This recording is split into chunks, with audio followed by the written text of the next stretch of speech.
This conference will now be recorded. Greetings, everyone, and welcome to John Howard Society Week.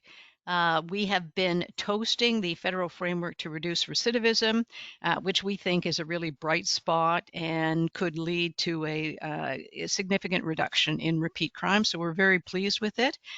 Today, we're looking at the pillar that talks about positive social networks, and I'm very pleased to introduce Iridian Granada, who is out in BC and has been working on a project for the John Howard Society. And I think you'll find it very interesting. Iridian, do you just want to tell people what you're up to? Yes, good afternoon in Ontario, good morning in British Columbia, and points west to Vancouver Island.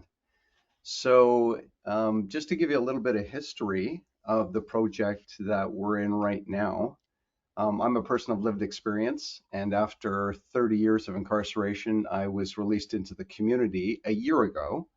And prior Woohoo! to that, I had been inside the institution. It was a moment of reminiscence yesterday to be listening to Graham Stewart, our former executive director, talk about education because I was involved in a program to assist prisoners with both education and education specifically in advocacy in helping them to get released. And I was involved in that project with Graham 13, 14 years ago inside. And so it took me a while to get out of prison. And while I was there, I spent that 13 or 14 years since Graham and I worked on that project. I spent that assisting my fellow prisoners and doing work with John Howard. Last year, I had the privilege of writing a report doing a comparative analysis between Scandinavian corrections and Canadian corrections and found some wonderful and insightful things that hopefully will move the path forward. And as I was sitting there, waiting for my turn to go in the spaceship back out into community, I was working with some fellas who had come back into the institution, and they started to tell me about the role of these things. I call it the gizmo, the cell phones and so forth out in the community, and how that works with reintegration. And I started to ask questions like, that might seem very foolish to those listeners today, but I'd ask questions like, what's an app? And how does a cell phone work? Because I had declined, even though sometimes these things show up in prison, I had declined to be able to use them. And so I learned that the tool, the device, used to be called a phone, but we can't really call it a phone now. It's really a portal to the entire world. Your cell phone is now. The device can be used to link to all kinds of different things on the internet. And so for me, a fellow who had been incarcerated for 30 years, that was intriguing, but I couldn't imagine how overwhelming it was going to be until I actually had one of these things in my hand. So I proposed to Catherine that we would build an app that would help the John Howards in the pilot project region for sure. And we've worked with John Howard, British Columbia, hand in glove on this. It has been absolutely essential to have their support and their Rolodex really, and their team to be able to guide the process, because our app does in many ways what a John Howard office does in a local community. Our strength is our connections and our resources and our partnership with other like-minded agencies that are in association with doing things in criminal justice. So we put this proposal out to Public Safety Canada when the federal framework came down for reducing recidivism. And I agree with Catherine. I mean, I've been watching the federal. I was there when the CCRA was invented. I was one of the first persons to have it applied to me in my case. And I was a person who read the correctional law review and I saw all that sort of stuff. So when the federal framework came down, it was one of the most uh, hopeful, hopeful documents that we had seen. First of all, we saw the parliamentarians pass the law. Then we saw the minister support the law with his message to the community in 2022, I believe it was. The minister's message on the federal framework first came out, and it was expansive. And it was encouraging not only to John Howard, but to many of the other agencies that work in criminal justice, some of our community partners out here in British Columbia as well. And I think the thing that was most important for me was the kind of tip of the hat that public safety was giving to the concept of innovation. They wanted to have new ideas. And for me, an app was a brand new idea. And Catherine and the John Howard Society of Canada decided, well, you know what? Seeing as you're about to go through reintegration, seeing as you're going to come out, as a test pilot, why don't you spearhead this initiative for us in the pilot project region here in British Columbia? And so it was my privilege to be able to do that. Public safety supported us in that. And then interestingly enough, just as public safety was asking us some questions about how could a pilot project like this work and what would be the targets to be able to reduce recidivism, along came the government of Canada and supported us in COVID recovery. And it turns out that that was a really good thing for many agencies, and John Howard was not the least of these. I was incarcerated during the entire COVID period. I had some lived experience in that as well. I was hospitalized for 10 days along with a dozen other inmates at an institution here in the Fraser Valley. And so I got to really see, we were locked down for 137 days. We had no access really to John Howard support workers during that time. So it was a very good fusion for us to be able to work with public safety, but also to look at it through the lens of how could we do something so that in the future, should we end up in some sort of horrible, and didn't necessarily have to be a pandemic. I mean, we had fires up here in northern British Columbia because there's been so much heat out here in BC. So some of our facilities were very much in our teams in northern British Columbia. One of the towns, Fort St. John, was evacuated. Our in-reach workers and the folks up there had no capacity to be able to care for our clients up in that area. So having the support of the COVID Recovery Fund as well as public safety and addressing recidivism turned out to be a very good fusion for us and really kind of directed the work moving forward. We built into the proposal to Public Safety Canada that we would have an advisory committee. And so it was decided very early that that advisory committee would be composed of many people of lived experience. And although if you've ever worked with advisory committees before in your various departments and agencies that you work with in criminal justice, sometimes they can sort of take on a life of their own and get a little bit unruly and turn into too much talk shop. So it was decided early that this would be a smaller group, but with a high percentage of lived experience people, and then guided by people who are very active in criminal justice and the agencies that do that work out here. So we had a criminology professor, a very compassionate woman who took the lead as the chair. She volunteered to do that work for us. And then we have an Indigenous lifer who's been in the community for 13 years and has very successfully reintegrated. He's actually gone to work for First Nations Health as a trauma counselor and as a support person in that organization. And then we have a fellow who was just recently released within the last 90 days, I think it is. And he comes from a background of sport. He was a professional MMA fighter who got mixed up in trying to make some money through less than legal means, I guess. I'm trying to be kind about that, but he paid the price for that big. And when he was inside, he went through a bit of an epiphany. Some of the folks that he had great love for in his own community passed away from drug use. And so he had this moment of clarity that he didn't want to be involved in that. So he comes out after 8 years and hits the ground running. And it turns out that in 8 years, there were smartphones when he went away, but they are so much more smarter now. And he's a little bit overwhelmed in the process. And then he's also overwhelmed in some of the things that our app is going to be able to hopefully assist our clients with, and that is the employment and education and specifically the social networks aspect of it.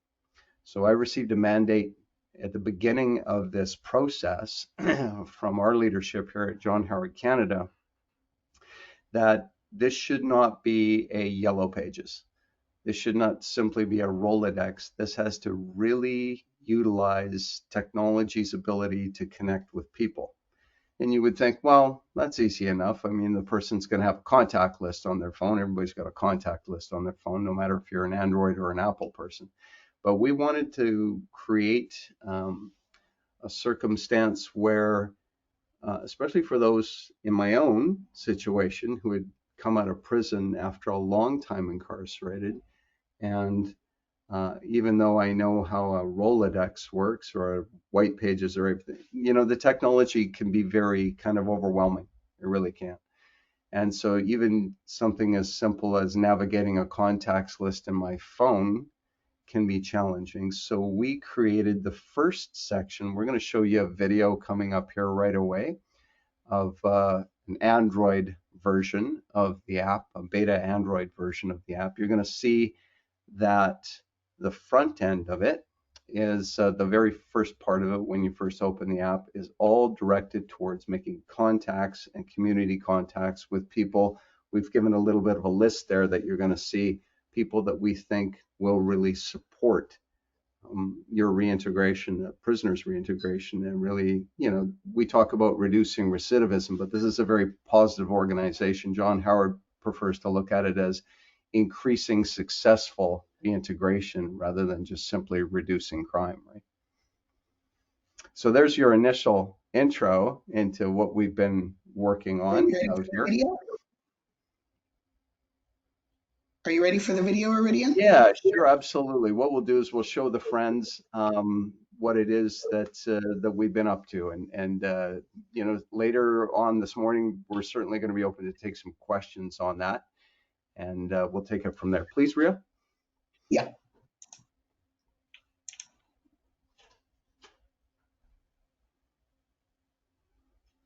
Can we see it? I don't have it yet. Okay. Yeah, I'm sorry, I'm still circling. It'll just be a second. There we go.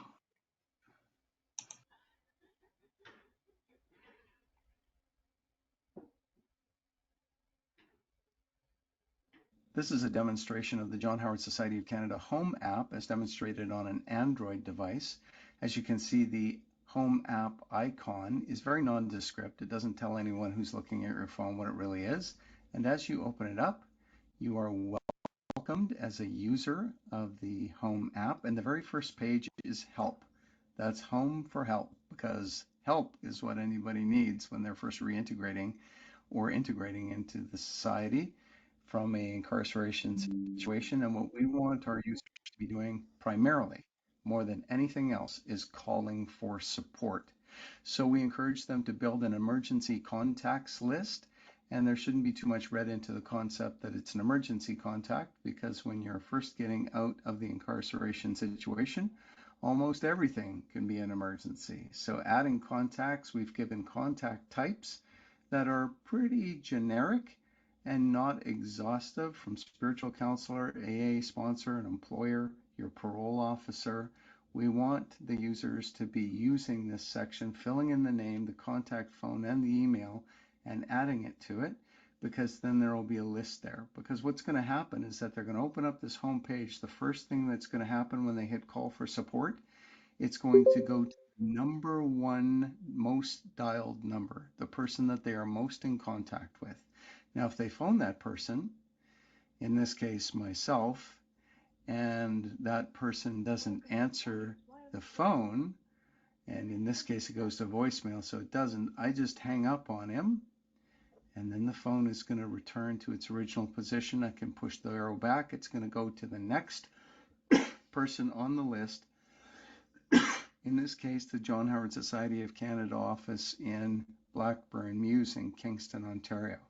So it's got a little bit of logic to the dialer. It dials the most frequently called person first, and then if that person's not home, it goes directly back and they can call the next person, and so on and so forth down the list.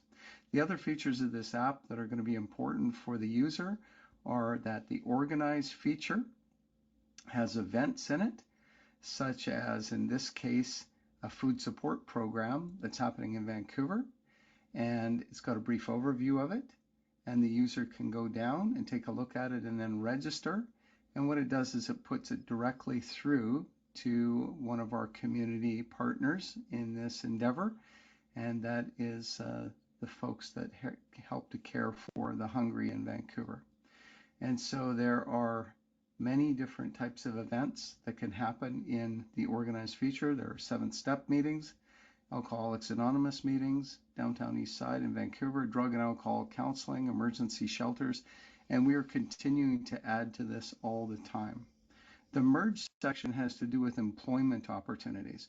And as you can see, this is the beta version, so we don't have any job listings right now. But if we did have some job listings that would be helpful to our clients, to our users, they would be listed as available, and they could search that by title. The educate section of the app is both articles, and in this case, we're also able to upload videos.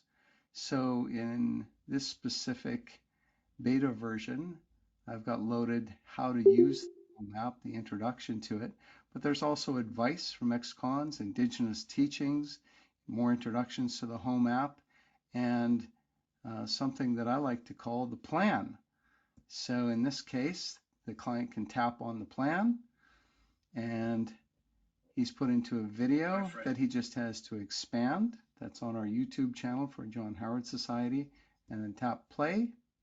Hi, Fred. And good to see you again. Iridian here. Let me ask you a question. If you were released out into the community from a high, medium security institution after having spent 29 years, 343 days in maximum and high, medium security institutions, having never seen a cell phone, having had medical conditions, holes in my teeth, cataracts in my eyes, I had no identification in which to get banking. It took me a while to get healthcare cards. How would you do? That's the question that I asked. And so the client can now go and take a look at videos like that in the education section.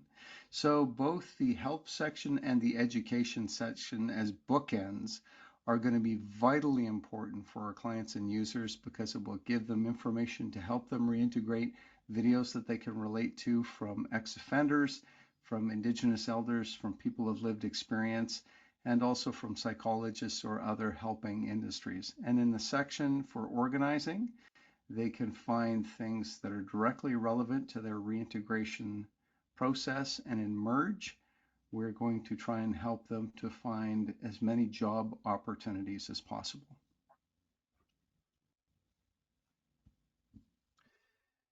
So I did that demo last week, and things are very fluid right now in the development of this app. So for those of us that work in John Howard offices and are affiliated with John Howard offices across the country, or even in some of our criminal justice partners in their work, they know that we have a very small resource base. I mean, we're super grateful in this particular case, because although the resources were finite, they were modest. We had some support from the North Pines Foundation, which was really helpful. That helped us to do a final piece when we were developing the app.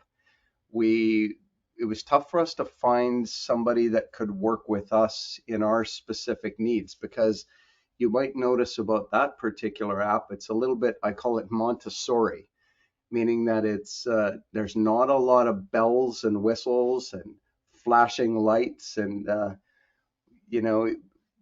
we're not in competition with Dial-A-Dope or with the porn sites or anything else. I mean, a person who comes to a John Howard office, or a person who calls a John Howard in-reach worker, they do so because they want help, because they want to make the right choice. So we didn't think that we had to put a lot of fishing hooks in there to really keep people's attention. As a matter of fact, we wanted to mute it.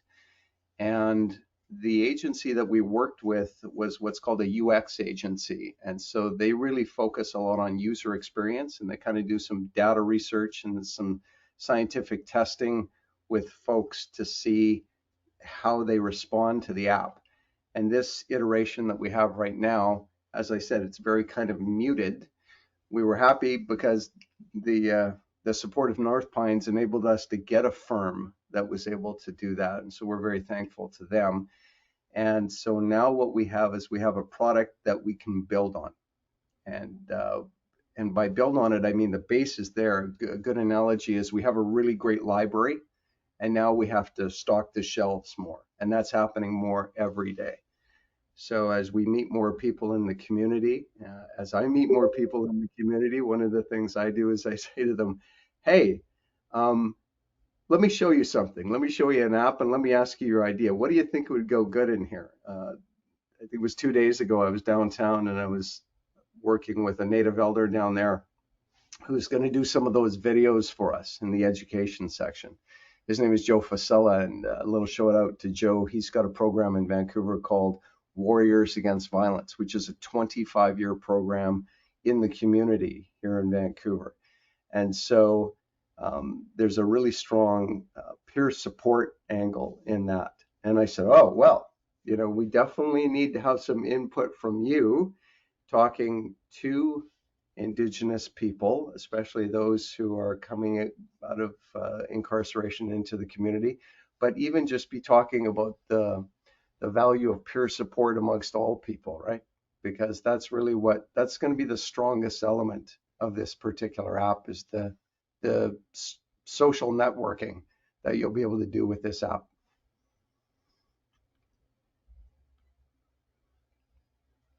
And were there any other questions at this time that I could answer regarding the app?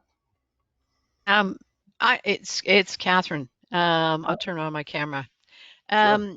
One of the initial concerns that I had was, are prisoners going to have access to cell phones, right? Because this is the prisoners who are being released. But one of the things that I've noticed is this is like high on their list of things to acquire, because it does connect them. And so most of the prisoners that I've dealt with within a day or two have the phone. They may not have ID, they may not have health care, but they've got a phone, which is good. I don't know. I don't think that was so much a question that you're asking me, Catherine, but I'm happy to talk about that subject for sure. It's a great avenue. No, it's an excellent avenue to talk about because Did the you elephant in the let me room. let me pose it in the form of a question. Oh, Did you that's share my okay. Sure. concerns, Iridian? Yes, thank you. Thank you so much. Yes, 100%. Right from early days, right from the very earliest days because when we received encouragement from all of our partners in this, from from public safety and from North Pines, and then encouragement from North Pines and public safety in terms of the recidivism piece, but even the part about COVID recovery that was managed by the Red Cross.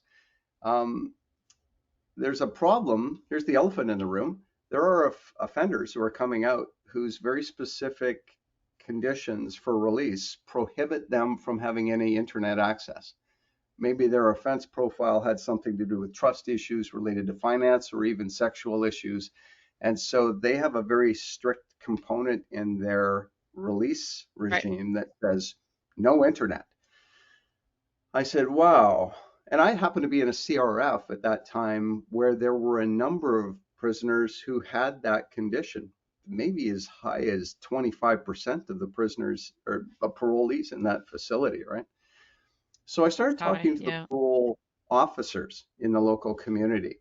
And, I had the great privilege of working and still do with a parole officer who has 30 years of experience and is extremely interested in this project. And he said, what about this and what about that? And out of my own office here in Abbotsford, one of the parole officers said, she had a client, a person she was caring for, who had that condition on their release. And she had come up with a digital workaround that she thought met public safety needs and also assisted the person. Because here's the thing about the internet. If you're not on the internet nowadays, the United Nations has made internet access a human right within somewhere in the last 5 years. And there's a very important reason for that. What I never could have known about this is this actually has nothing to do with the phone that I left 30 years ago. This is, when I was incarcerated, I was a citizen of Canada, breaking Canadian rules. When I came out, I became a citizen of the world. I was working with, I was communicating with human rights activists in Russia. I was working with a person doing a web page in Nigeria. We had a lady that some employment that I had. She worked for us in the Philippines. All of a sudden, I was all over the place. And that's why people need access to these phones. I mean, especially prisoners. So then the next question I asked was, if we can figure out a digital workaround that would satisfy the needs, the strict needs of public safety, the other question is the economic viability of being able to get a phone. And that was sort of your question. You know, I Yeah. inferred that was your question. Is this a challenge for prisoners? Yes, yeah, for sure, because these guys are coming out of prison and they don't have a lot of money. You know, we talked yesterday about the role of education, and we used to even do trades training and do kind of stuff that would help people to get employment immediately. Not so much anymore, much to Graham's chagrin. But what I've been doing is I've been working with other organizations, like-minded organizations. One of our friends in criminal justice is the Seventh Step Society, and over in Nova Scotia, they've had some positive results in talking to folks that provide secondhand cell phones. And Well, so, that's you know, good. Yeah. once you get a door open somewhere, Nova Scotia actually doesn't happen to be that far from British Columbia because everybody knows somebody who knows somebody. Well, you know, go talk to this guy or talk to that guy. So that's the area we're headed down now. And when I find that person who wants to assist us and promote cell phones for prisoners, just like we have books for prisoners, we need cell phones for prisoners. When that happens, this too can go directly into the app, and hopefully my evil plan to do good is that everybody is able to use their cell phone to reintegrate successfully and exponentially into the community. Sorry if that was a bit long-winded, but it was a big thinking process to get from, yeah, what do we do with the guys who don't even have access to the phone because of their conditional release, to how do we get phones into the hands of guys who have no money? Or is this Yeah. just an No. elitist app for John Howard Society friends? No, not at all. Not in any way. This is for everybody. We made this app so that even though it's the John Howard Society that's pioneering it, and we have the privilege of doing that, but we're going to be able to download this app for free within just days from now. We are literally days from launch. You see the poster there in front of you. These will be in courthouses in British Columbia. These will be in CRFs across British Columbia, so that clients and those who are at risk for incarceration and those who are coming out from incarceration will know that there is a tool there for them. Iridian, are you able to monitor how much use, the success basically of the app by usage and other things? That is a that is a really good question, Catherine. I'm going to tell our listeners why. Monitoring people on conditional parole right away raises all kinds of bells and whistles for the John Howards across Canada. Because even though we have clients and we are happy to assist them and we open files on clients, it is not and has not ever been our nature to provide that information back to Corrections Canada in a way that could perhaps impede on that person's conditional release. I mean, we're very protective of the privacy of our clients, and everybody that's in the agencies in criminal justice, associate agencies, in nonprofits and charities, they feel the same way. So when I was thinking about what could an app like this be? Like, what could it do? I mean, we had conversations in early days. We were going to build a map into it. We were going to put a Google map into it, and we would have a code in there for what the person's boundaries were in terms of when they get out on parole. And we decided against that because we just saw the opportunity for people to misuse that. And I'm not talking about app users to misuse it, but for people to get a hold of that information and say, oh, look at this, you went outside your boundaries, you're suspended from your parole. So, you know, there were big discussions early days with our advisory committee saying, no, don't even go down that road. because the potential for tracking and monitoring is if we don't build it in, and we had the app developers right there at the table with us, if we don't build it in, the ability to track it, someone will figure out a way to track it. Believe me, it was going to be that easy. So we said, no, don't do that. The other thing is I did a pretty comprehensive research around the world in the United States, Britain, Europe, on these types of apps. Turns out that the United States is probably the leader in apps for parolees. But as you might imagine, they are monitoring apps. They're just a glorified ankle bracelet is what they are. And some of them are so to the point of bizarre. I mean, our organization has a lot of human rights lawyers and a lot of persons that are concerned with fair process and due process. In the United States, literally, they tell the parole officer phones the parolee and says, put your hand on the screen. And part of the app that they've built takes the blood pressure of the person. And if it comes back with elevated blood pressure, that's seen to be due cause for further investigation, either in the form of a urinalysis or have you been drinking? There's an accusation the guy could have been walking fast down the street. But this kind of stuff really exists in the United States. And so I said, whatever we do, we cannot do that. We can't. The Parole Board of Canada is already kind of using bracelets in really extreme situations. We can't be part of the law of unintended consequence in opening that door and saying, yeah, we would like to participate in some kind of surveillance as well. That said, we have partners in this app that have funded us. Yeah, and let me just take you back on that. They've given us a mandate. How's this thing going to reduce recidivism? And so we tend to take the high road on this one. And the 5-pillar approach of the federal framework is housing, healthcare, positive social networks. And so what we have is we can track how many times generically the users of the app, and we have to approve each user, by the way. We know every single user of the app. On the back end, the administration does. Because we have to approve them as a client for this pilot project.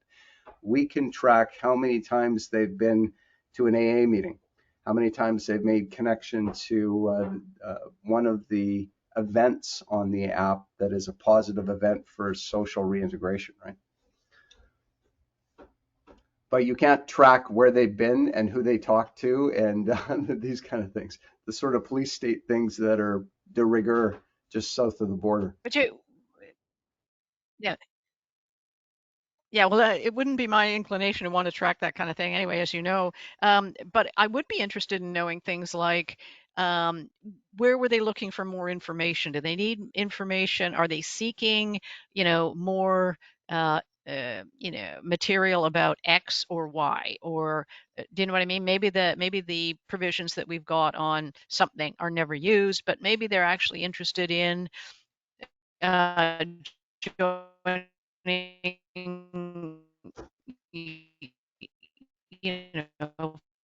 faith communities or something. Do we have anything there that would, support them, community there? That kind of thing, right? Like it's So without getting too technologically advanced, really to sort of, or peers, can we connect them with peers that would, have maybe had walked the reintegration path themselves and can answer some of their questions as they go along. Catherine, I'm sorry, we're undergoing a little bit of what Howard Sapers once called it massive technological challenges. How are we doing? I missed your question. You're audible on the question.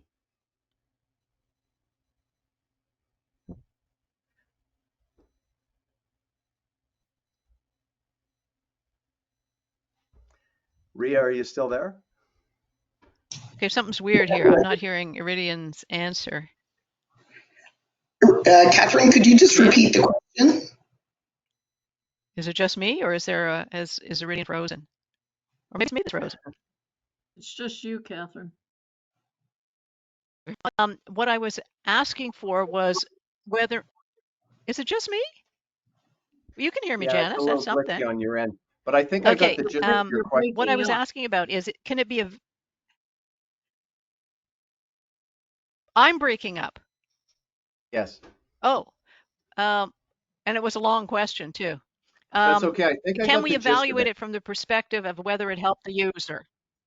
Yeah. Sure, absolutely. Okay. So, without getting super technical, what we did to make it work on that is we put the events, and we call what we call events, which is the organize section, get organized. So the events, whether it's AA, NA, seventh step, anything like that, we put them into event categories.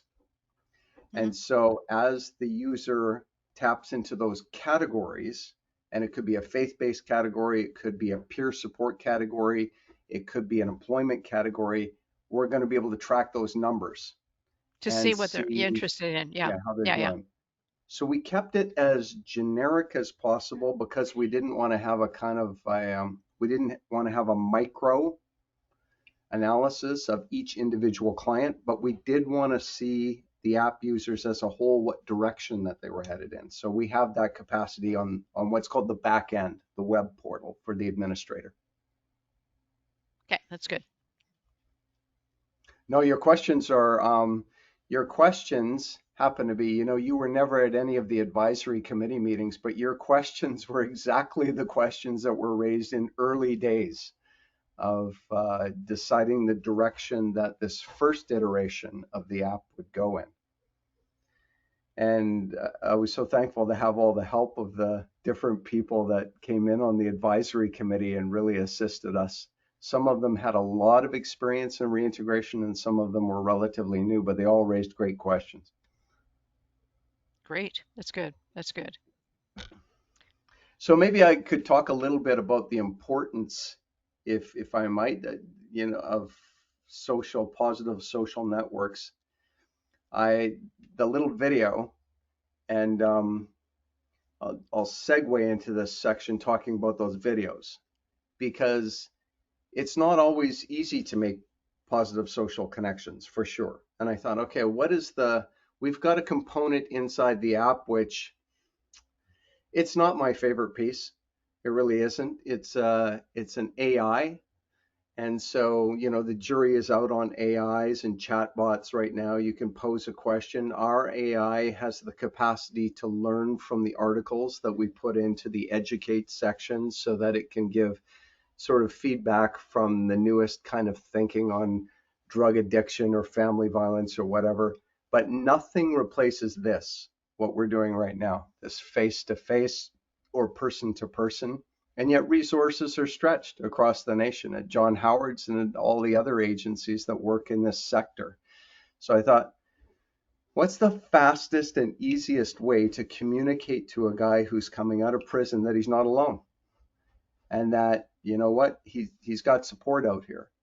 And I started nosing around in our YouTube channel and then, kept nosing around in other YouTube spots. And it turns out that here's how crazy we can sometimes get as human beings trying to overthink and solve a problem. One of the fellas that was involved in the early days of the app development, and quite a technological guy, like a very app developer person.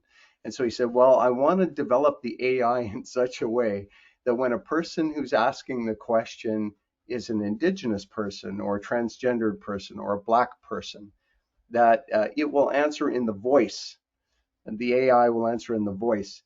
And I just thought, you know what? Maybe I've been in jail too long or something, but that just seems friggin' weird, okay? Like, oh my goodness, I'm freaked out by that.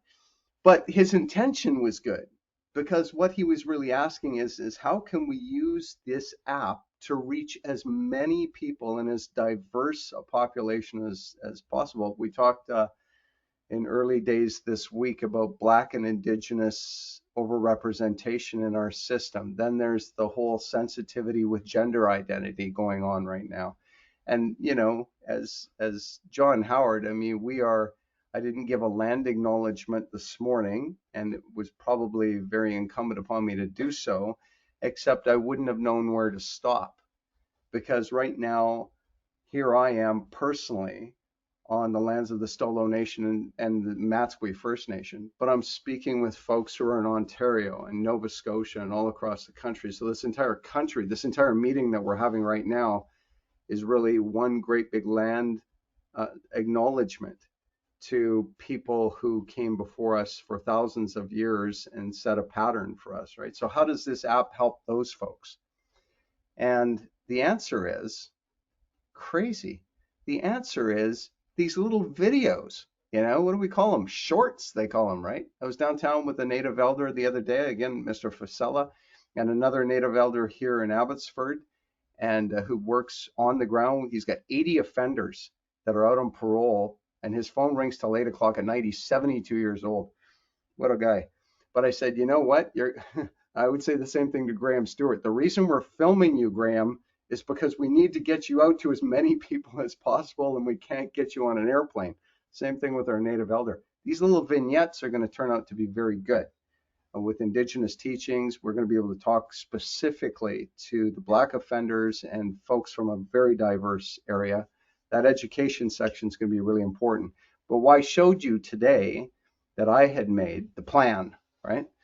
And I talked about the importance of social connections.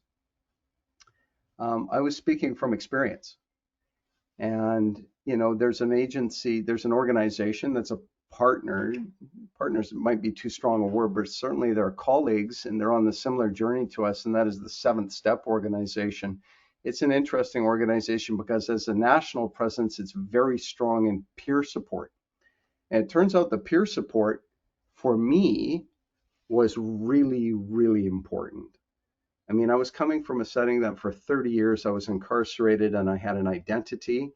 I was known as a person who was articulate and educated and connected. And, you know, I had mentors like Michael Jackson and Mary Campbell and these various ones who were sort of watching over me and watching over the work that we were doing in our pilot project at Matsqui. I had that identity. Then I come out the door. Who am I, right? These two little kids run up to me and say, Grandpa. One of them I had never met, you know, and then my dear mate was there to meet me. It turned out to be vitally, vitally important that I had family connections. But what do we do for those folks who have been incarcerated for so long? I posed a question to a group of criminology students 2 days ago here in Vancouver. I was talking about the app at maybe Langara College. And I asked them a question. They were second-year criminology students, and they were in a corrections class. And I just asked them, I said, if you had been incarcerated for 30 years, what would have changed? And they kind of, I don't know, sort of gazed at their shoes, and they said, well, you know, cell phone and this and that. And I said, let me tell you what changes for the majority of folks who come out after a life sentence incarcerated. Just about everybody they know is dead. By car accidents, overdose, old age, misadventure, whatever. Their social connections, people stopped visiting them 5 years ago. So how did they create an identity out here? And it just seems to me that the smartest and easiest way to do that, you know, veterans that are coming back from a very traumatic experience in a war, Afghanistan, what do they have? They have a community. They have peer support. They have that going on. And I really believe that peer support, notwithstanding the importance of everybody needs money, more than ever out here, everybody needs money. Rent in Vancouver is through the roof. You've probably heard in the news. But, and they need education. I'll never say education leads to more money. And they need housing. My goodness, the tiny housing project that we have in Kelowna that we talked about on, maybe it was Monday, I think it was. Thank you, Kelowna, you know what I mean? Because they said, look, here's what can be done. And I'm sure there are many people, and not just in criminal justice, that are looking at that and saying, yeah, that actually makes sense. But notwithstanding all of that, our mandate under the FFRR is to reduce recidivism. And so you can give a guy a place to crash for the night. You can even give him a job during the day. But how do we stop him, or how do we help him to make the choices in his life where he's not taking money from that job and going back to that tiny house and smoking crack at night and then running out of money and going out and doing more crime? And it turns out that the strongest thing that's going to help him to do that is by surrounding himself with people that are moving in the same direction that he wants to move in.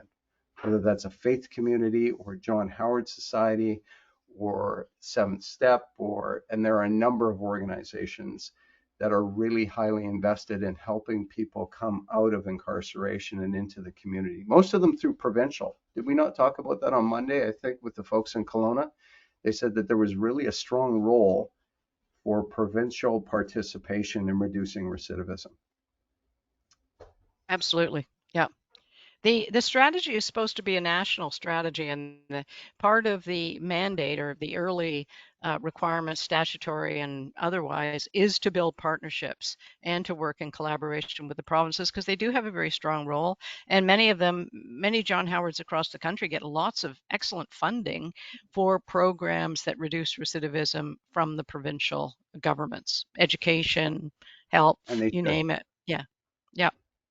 Because the report that I wrote for us last year, I mean, that was the analysis that I went and took a look at and trying to give some recommendations of what could happen. And one of the strongest recommendations, I only gave 3 pillar recommendations. One of them was that public safety redirect funding so that it's direct funding to the NCAAJ community, because rather than running everything through CSC, because doesn't it end up getting sort of filtered towards a more security conscious perspective rather than a reintegration perspective, right? I looked at the numbers the other day coming out of the federal government. 11%, right since 2016, has never really varied. And it's a very, very large budget for corrections. It should be. It's one of the most difficult things that any society can undertake, is helping a person to get their act together. If you're a parent, you know that. But then the piece where they give 11% to reintegration doesn't seem to make a lot of sense. I think that there's kind of a breakdown in understanding the objective of criminal sentencing. The objective is not to keep them. Oh, wasn't that nice out of Kelowna? The dear folks out of Kelowna, they said, you know, you're going to come to our STEP program, but you're not staying here. This is just a temporary, you're just on a journey going somewhere. And we got some programs that are going to help you to get going. Yeah, I think that has to trickle back upstream so that the folks in the prison and incarceration sector start to understand that, you know what did the Bissonnette case say last year?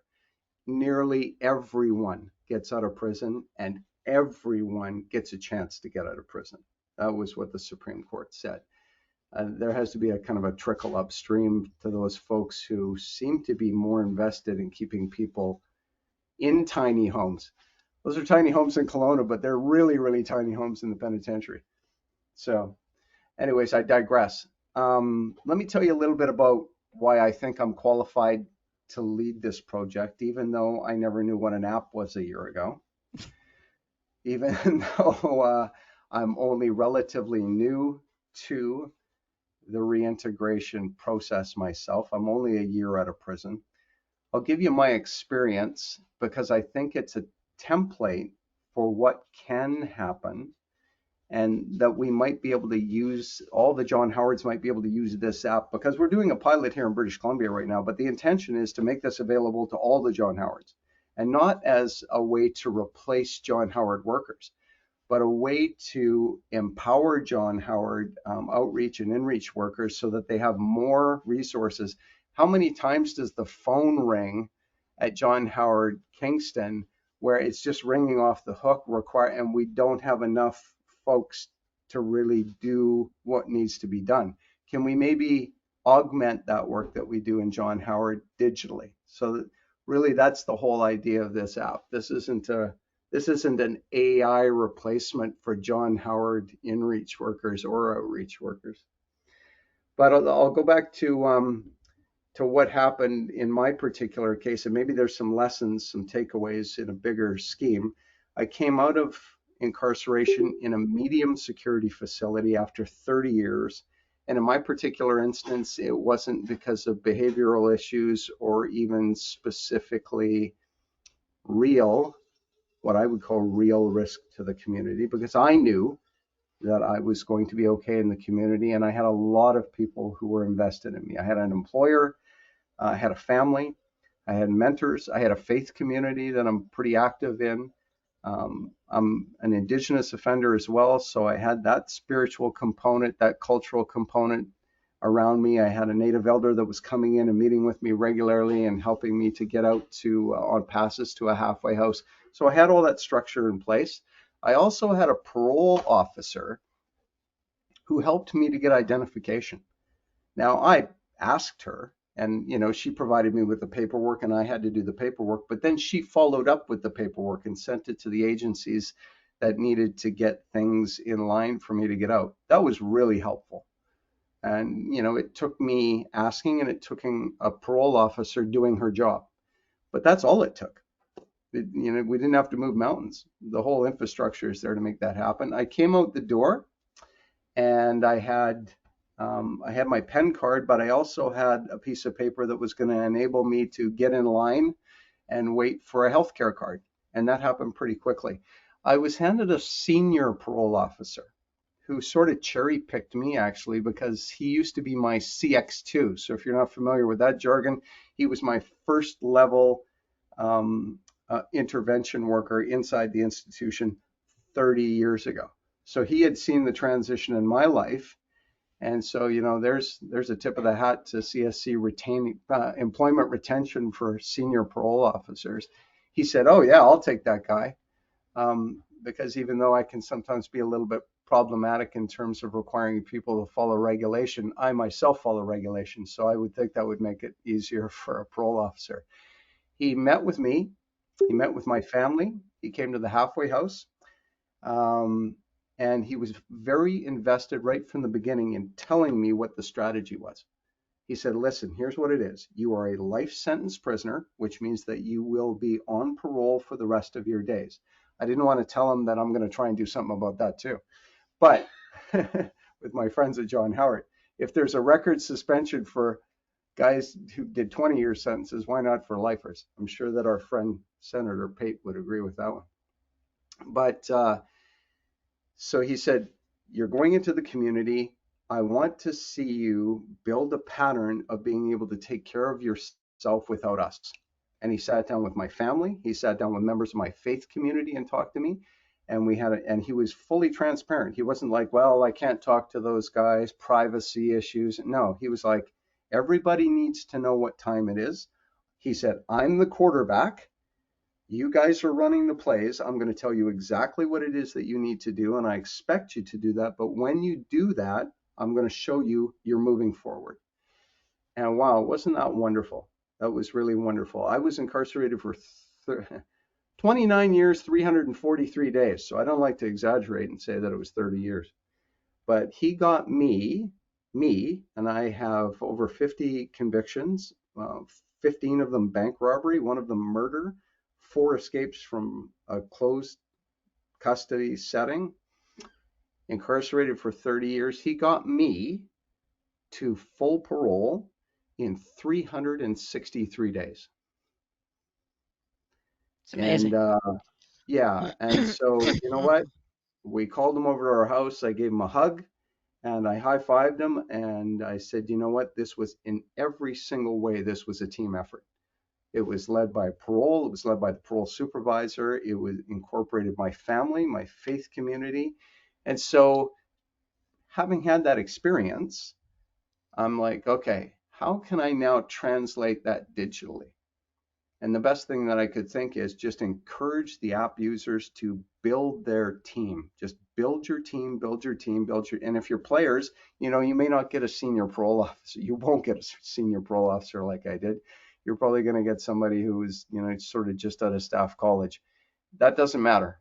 The thing about a team, you can always trade up, right? So respectfully, you work within the organization, you work within the community, and always trade up. If it's your NA sponsor, I was talking to a man the other day and he said, "The thing I hate about these phones, I'm talking to my NA sponsor, I'm pouring my heart out, and he's texting in the middle. I said, well, you know what? You need a new NA sponsor. It's as simple as that, right? So trade up, trade up. And I will continue to promote that message for guys coming out of the institution. If you're going to be in the community, then you have to be part of a community. There's no more. It's really regrettable, isn't it? It's we take people and we put them in prison and we put them in single cells, and even, you know, our organization has fought hard for the dignity of a private cell so that, you know, a person can use the washroom or sleep by themselves or just have some quiet time of reflection. So, you know, we've advocated, and rightfully so, in John Howard Society, that prisoners have the right to a single cell. But the problem with that is that they become very in a box, and it can absolutely happen. And you cannot be in a box out here in the community. You got to be a part of a team. I think that's right. And I think it becomes more difficult for people who have, when people are afraid of them and when they're disliked because of the initial charges. It's hard to build that community around them. I take my hats off to like the circles of Fair support. chance. Yeah, Fair Chance on Tuesday. Beautiful. And we built Fair Chance's work right into our app as well. We've given them so that our app links directly to their work in Ontario. We're hoping that that will encourage some similar strategies here in BC. So Victoria, John Howard Victoria is one of the John Howards that's doing some work in that area and has been doing so for a while. But I tell you, the research work that Fair Chances did, the Fair Chance Coalition inside our organization did brilliant. I mean, it's super inspirational for me to hear their story on Tuesday. Yeah, I think there's a lot to be gained, and you know, we have many, as you keep pointing to Seventh Step. There are lots of organizations that are willing and able to, you know, support the return of prisoners, and not the least of which, of course, is John Howard, who has all kinds of programs and supports. But I think this app would be really important too in areas where John Howard doesn't have a service capacity, right? In remote, we serve 60 communities, but there's a lot of communities that are not served by John Howard, but they could link in and get information that they need to be successful, which I think is really important. 100% on that. I mean, my only shout out to Seventh Step was the reason I kept referencing them is because they have a unique kind of component that it's not as unique as it used to be, because John Howard has that component. Look at me, I'm a person of lived experience, and John Howard has tasked me to really take the lead and to be there for the organization. Nobody knows, you know, I don't look at my shoes when I walk in a room in a John Howard meeting. People are like, okay, Iridian's here, and what's going on the ground, Iridian? We need to hear what's happening for, you know, our strategies moving forward. Seven Steps' interesting component is that they've really walked next to John Howard for a long time. They were did some CRFs in across the country. They're not in the CRF department anymore. They're more on the ground with personalized meetings where guys go and sit and. I think they have one. I think they have one or two. Well, yeah, but not here in British Columbia. They don't.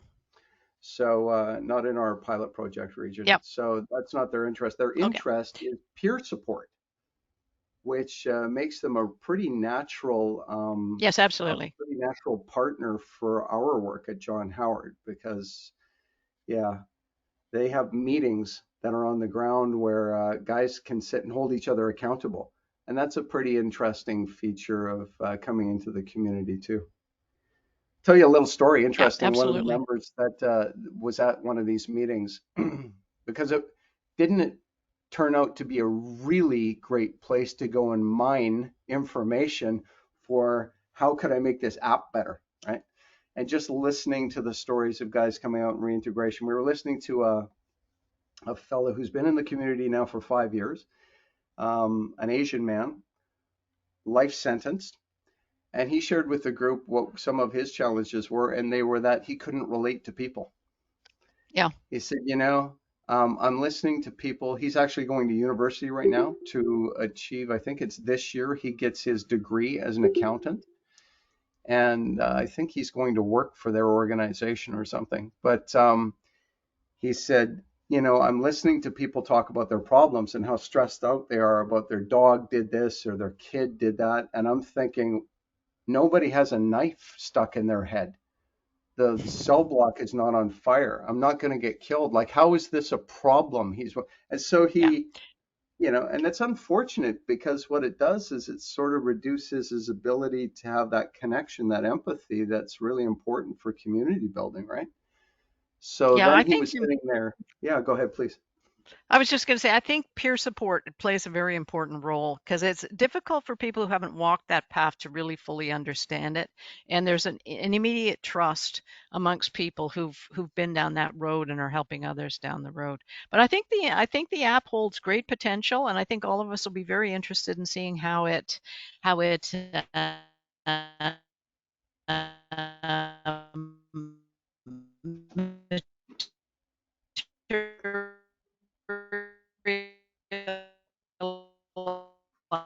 She froze. At least she looks good. I think she I was always, saying we'll see how it materializes. launch. yeah. Uh, so I hope you will at some point come back and let us know how it's going. Ian, for joining us today, and Yeah. we wish you all the best with the app. Thank you so much, Catherine. You take care. Okay, you bet. Bye now.